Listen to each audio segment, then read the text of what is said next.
by Rick Salutin, columnist through November 23, 2017. Mugabe's end. I found the delirious celebration over the resignation of tyrant Robert Mugabe in Harare this week exhilarating, not because the crowds thought it was the end of the darkness, but because many surely knew it wasn't. The BBC's anchor asked their correspondent, a Zimbabwean, what it made her think of. She said unhesitatingly our liberation from colonial rule in the odious name of Rhodesia in 1980, when she was a girl. She seemed disheartened that it had to be reprised and likely will have to be again in the future. Is this naivete or sophistication? It's true many had known only Mugabe's harsh rule, but they also knew he'll be replaced by his virtual shadow, Emmerson Mnangagwa, who'd been a freedom fighter, chief cop during the ethnic massacres of the 1980s in Matabeleland, and co-thief of the 2008 election. He has the same blood on his hands. The anchor managed to mislay his nickname, the crocodile, applying it to Mugabe though it's used for Mnangagwa, but she inadvertently made a wider point.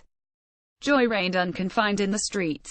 My favourite moment was a photo of a Wenger out sign, meaning the manager of Arsenal's football team in the UK. WTF. Yet why not? If one tyrant who wrecked lives full of promise could go, let's toss the rest, including foul sports types. It seems to me people yearn for liberation in many ways at once. The great messianic movements of the Middle Ages were pan-revolutionary religiously, politically, sexually, economically. They were antinomian. The only law would be there are no laws, go be happy, people. I had a taste of that in the late 1960s. Everything got transformed at once: sex, drugs, music, politics, just one piece of the chaos.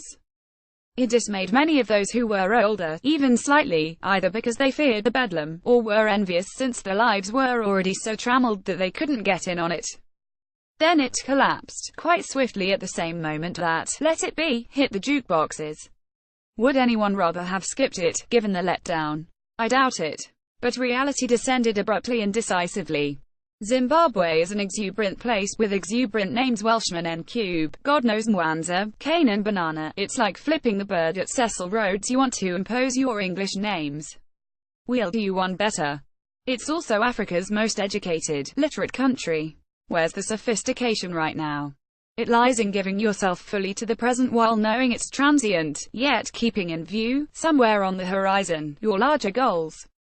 All victory parties are temporary and conditional, especially when you scarcely get to take a breath between the old tyrant and the new one. The only game available is the long game, for the end of which none of us will be around. That's pretty savvy. Series end is a sucker for westerns. I devoured the 10-odd hours of Longmire's final season in one near gulp. It was unsatisfying.